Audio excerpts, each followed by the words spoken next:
आमचा अगस्त्य आता 2.5-3 वर्षाचा आहे आणि त्याचं वजन तुम्ही बघू शकता. अगस्त्य हलू नको बरं का. हा हे बघा 200 किलोच्या वर आमच्या अगस्त्यचं वजन आहे. 177 किलो, 325 किलो, 234 किलो.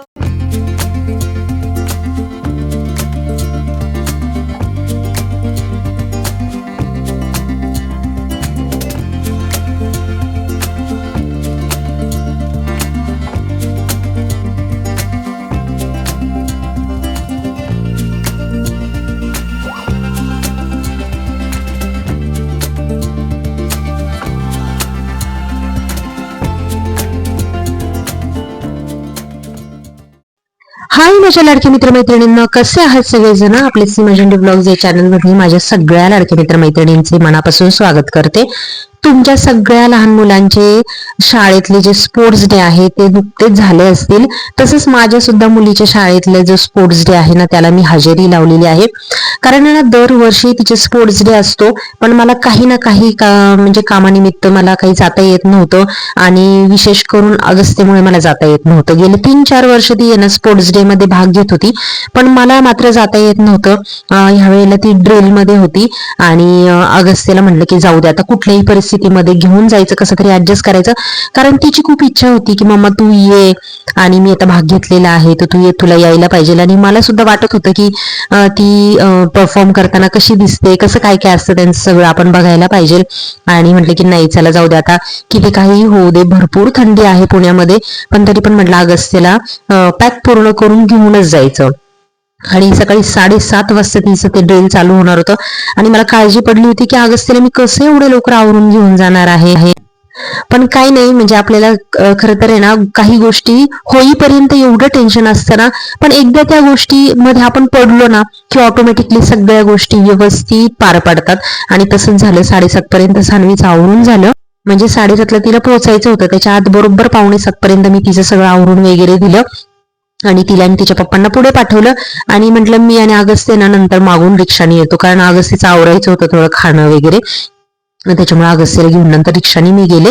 पण त्याच्यानंतर जेव्हा मी खरं तिथं पोहोचले ना स्पोर्ट्स डे बघायला, तेव्हा इतकं छान वाटलं ना, फ्रेश काहीतरी वेगळा आनंद वाटला मला, म्हणजे वेगळा अनुभव वाटला. नेहमी आपण तेच नाही का घरातलं डेली रुटीन त्याच ह्याच्यामध्ये असतो, पण असं काहीतरी कधीतरी वेगळा दिवस घालवायला पण काही हरकत नसते.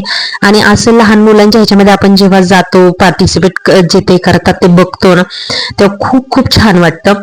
तुमच्या सुद्धा मुलांचे स्पोर्ट्स डे झाले असतील आणि त्यांनी भरपूर सारे मेडल्स मिळवले असतील, कारण माझ्याच मित्रमैत्रिणींच्या व्हॉट्सअप स्टेटसला मी एवढे बघितलेले आहेत ना की बऱ्याच मुलांना छान असे मेडल्स वगैरे मिळालेले आहेत.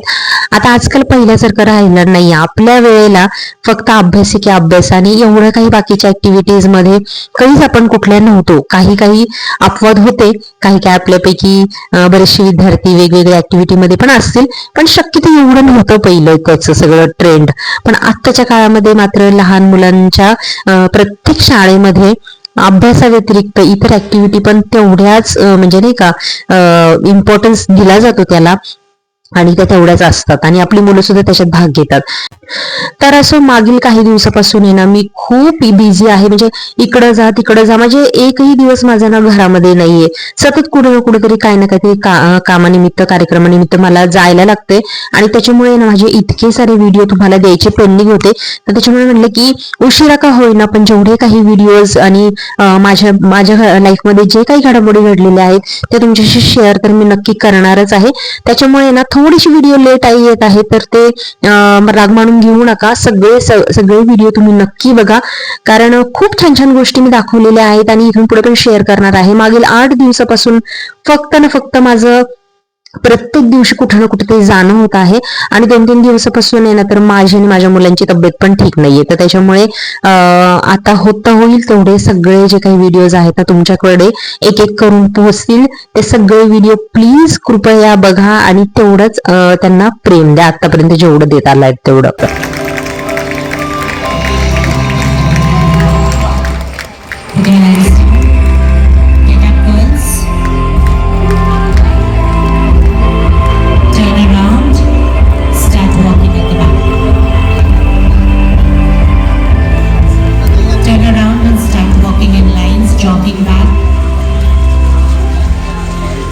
Well done, girls.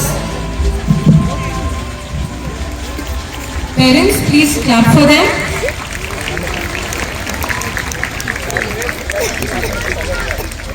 Reflects weeks of practice and true sportsmanship. The command brings strong feet moving in a perfect rhythm. तर अजून सुद्धा माझा घसा ठीक नाही. आता सुद्धा व्हॉइस ओव्हर करताना बरचसं मला घशाला त्रास होत आहे, पण तरी पण म्हटलं की नाही, आज काही का होईना आज व्हिडिओ हा पाठवायचाच आहे. आणि बघू शकता तुम्ही, स्पोर्ट्स डे झाल्यानंतर डायरेक्टली आम्ही पोहोचलेलो आहोत मॉलला. हा ऍक्च्युली दुसऱ्या तिसऱ्या दिवसाचा व्हिडिओ आहे. त्याच्यानंतर आम्ही आहे ना मॉलला आलो होतो.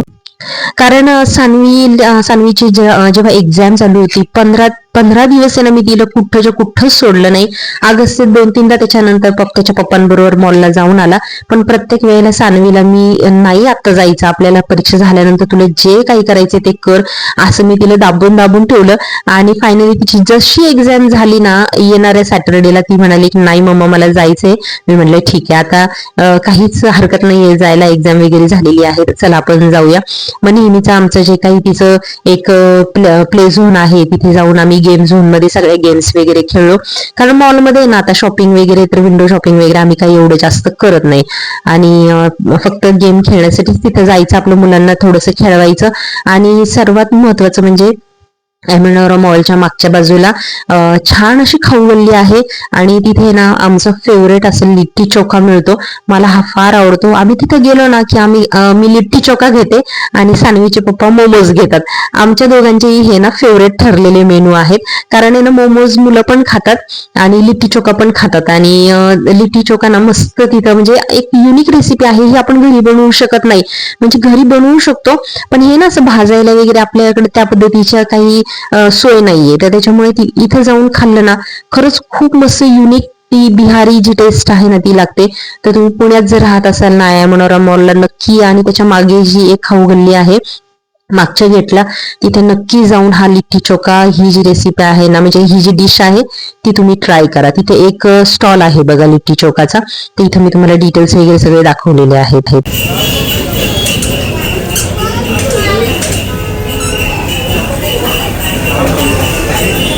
आणि माझं काढणं ते काढले त्याचं.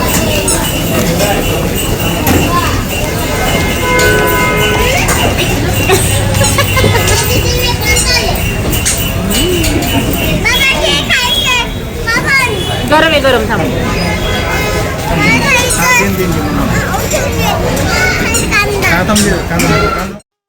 तर आज आहे ना तुम्हाला थोडासा मिक्स व्हिडिओ आलेला आहे, जे आम्ही बाहेर फिरून वगैरे आलो. त्याच्यानंतर मी ना, आता थंडीचे दिवस आहेत, तर बाजरीची भाकरी केली होती आणि त्याच्याबरोबर आहे ना 2 अशा रेसिपी केल्या होत्या ना, जे बघून ना तुम्हाला सुद्धा तोंडाला पाणी सुटेल. म्हणजे माझ्यासारखी म्हणजे ज्यांची आवड आहे बाजरीची भाकरी, घरगुती छान अशा झणझणीत भाज्या, हे जर बघितलं ना, याच्या समोर सगळ्या डिश फिक्या वाटतात.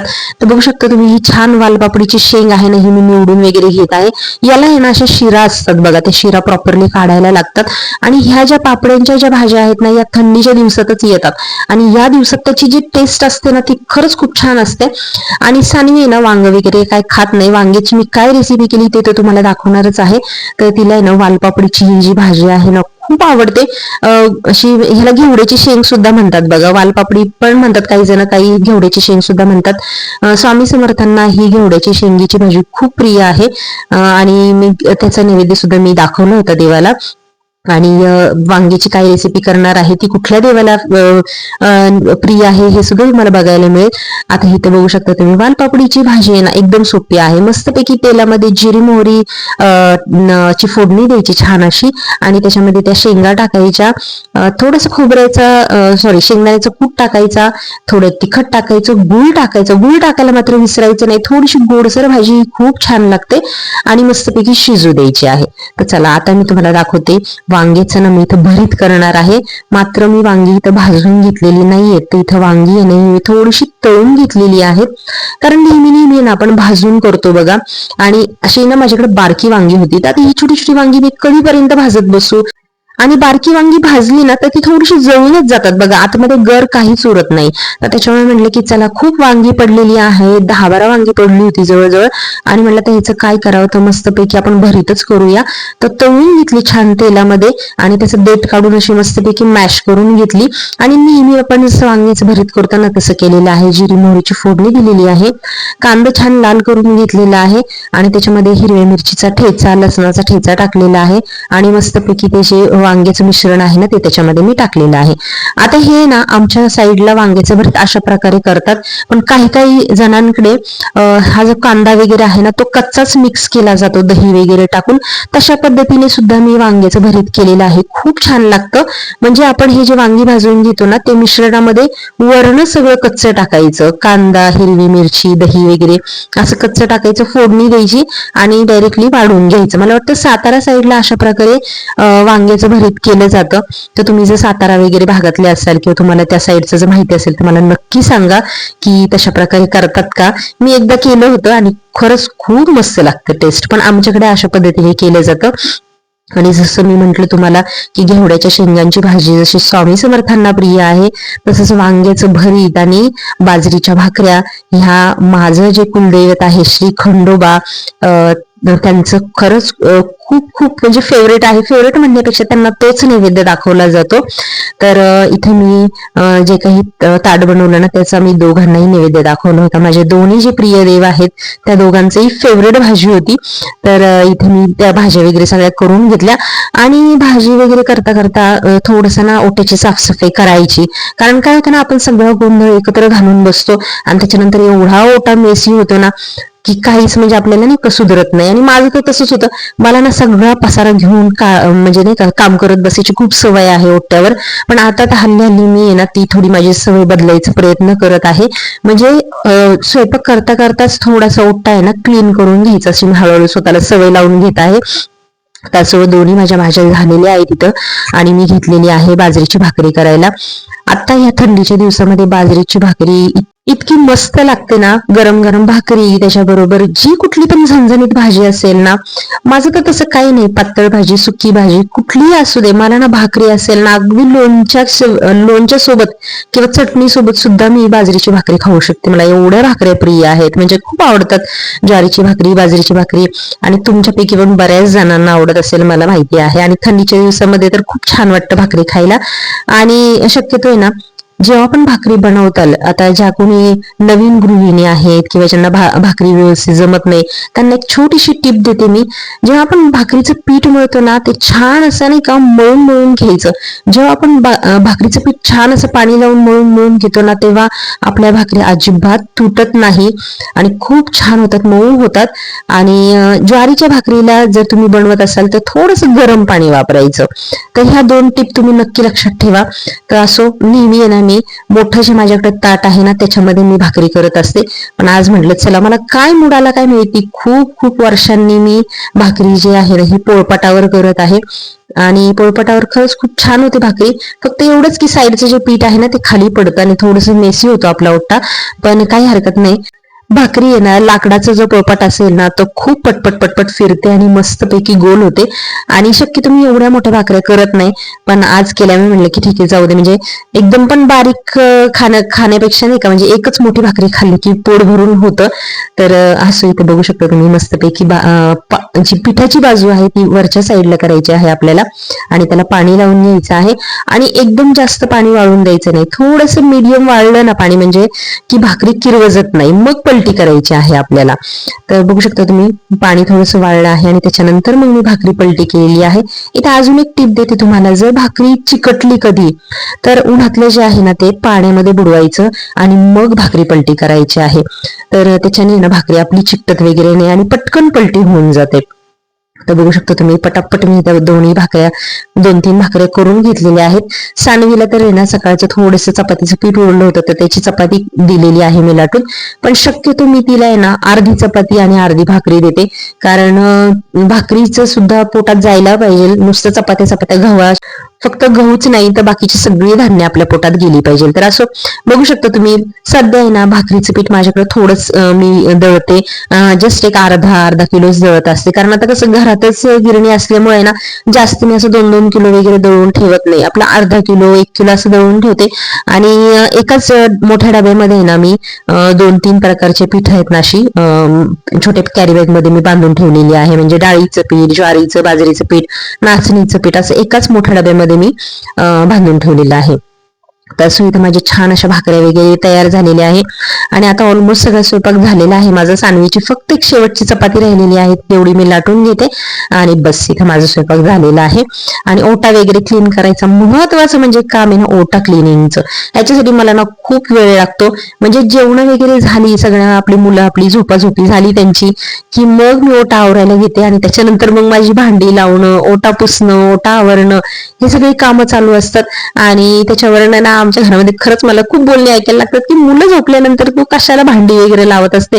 पण काय करणार, मला दिवसभर वेळ नाही मिळत.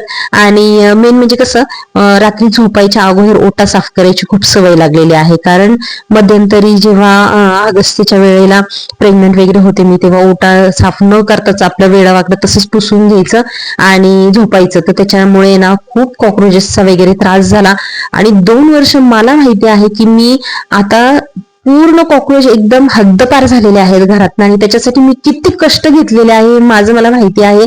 इतका क्लिनलीनेस किचन मध्ये नेहमी करावा लागतो. त्याच्यासाठी जे काही आहे बाहेर माणसं बोलवायला लागतात, पेस्ट कंट्रोल करावे लागते. आणि ते पेस्ट कंट्रोलचा जो राडा असतो, बापरे बापरे बापरे, 2 ते 3 दिवस माझे जास्त त्याच्यापेक्षा त्यातच जातात. सगळी भांडी काढा, ते पेस्ट कंट्रोल केल्यानंतर पुन्हा भांडी घासून काढा, परत लावा, खूप भयानक हाल होतो. आणि त्याच्यामुळे ना वेळच्या वेळी क्लिनिंग करणं खरंच खूप महत्वाचं आहे. आपण तेवढ्या वेळेला इग्नोर करतो, पण तसं इग्नोर न करताय ना वेळच्या वेळेला सगळं किचन क्लीन ठेवायचं, जेणेकरून कुठल्याही प्रकारचा आपल्याला त्रास होत नाही. पण असो, चला इथे मी देवाला नैवेद्य दाखवलेला आहे, जसं मी म्हणाले स्वामी समर्थ आणि बाकीच्या सगळ्याच देवांना. ऍक्च्युली काहीही असू दे, आपली चटणी भाकरी जरी आपली डेलीची आपण केली ना, तर माझ्या मते आपण जे ताट आहे ना हे देवाजवळ ठेवलंच पाहिजे. काही जण तर चहा सुद्धा पित नाहीत, देवाला पहिला चहा ठेवतात आणि मग चहा पितात. तर इतके काही जण देवाप्रती म्हणजे श्रद्धा असते त्यांची. पण मी असं जेव्हा पण काही चांगलं करते किंवा जेवण जेव्हा पूर्ण असं छान बनवते, तेव्हा यांना देवाला नैवेद्य नक्कीच दाखवते.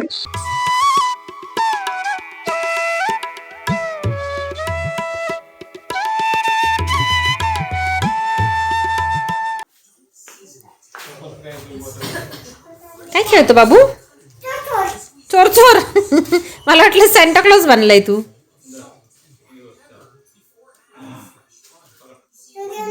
असं चोर चोर बनलाय होय. मला वाटलं सॅन्टा क्लॉज. जिंगल बेल म्हण, जिंगल बेल. तुला घालायचं स्कूलमध्ये?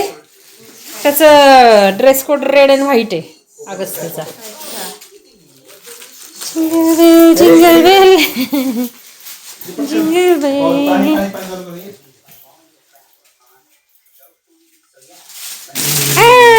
बापरे, चॉकलेट याच्यासाठी आणले. अरे ते जेलीचं चपट होऊन जाईल ज्यूस.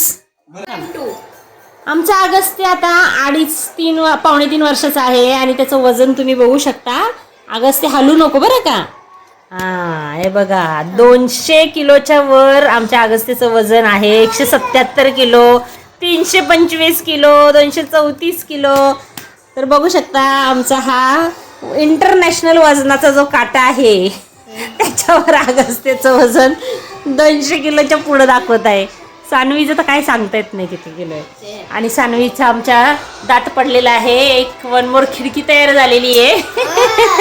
तिच्या ऑलमोस्ट सगळे दात पडून गेलेले आहेत. आता हा शेवटचा दात राहिला होता तर तो पडलेला आहे. आणि अगस्तीचं मस्तपैकी वजन बघू शकता तुम्ही. अगस्तीचं वजन बघा. कोणाला ह्या जर काट्यावर उभं राहायचं असेल ना तर माझ्यासारखी तर बाई चक्करच येऊन पडेल असलं एवढं वजन बघून. चला तर अशा आमच्या मुलांबरोबर खूप साऱ्या गमती जमती करत करत आमचे दिवस कसे छान निघून जातात हे समजत पण नाही. तर असं सानवी बघू शकता तुम्ही छान अशी रांगोळी काढत आहे. आणि काय विशेष आहे रांगोळी काढण्यासाठी हे मी तुम्हाला पुढच्या व्हिडिओमध्ये नक्की सांगेल. तेव्हा येणारा पुढचा व्हिडिओ नक्की बघा आणि आपले सीमा झेंडे ब्लॉग्स या चॅनलला सबस्क्राईब करायला आणि जाता जाता या व्हिडिओला एक लाईक करायला विसरू नका. आणि सगळ्यांनी खूप खूप स्वतःची काळजी घ्या. चला तर मग भेटूयात अशाच एका नवीनशा व्हिडिओमध्ये. तोपर्यंत बाय.